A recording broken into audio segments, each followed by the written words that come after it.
Today, the city of Harrisburg will go dark. Leaders in the city and state are launching the Lights Out Harrisburg campaign. Taylor Tosheff joins us live this morning in Harrisburg to explain why. Good morning to you, Taylor.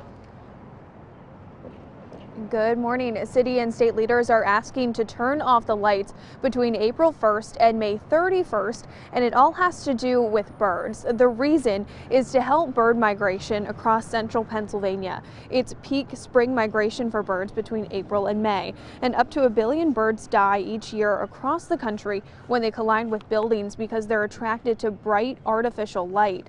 During this time, 15 buildings will go dark in the city, including the spotlights on the state Capitol Dome, and Harrisburg Mayor Wanda Williams will join state leaders to officially kick off this campaign later this afternoon. Reporting live in Harrisburg, Taylor Tosheff, ABC 27 News.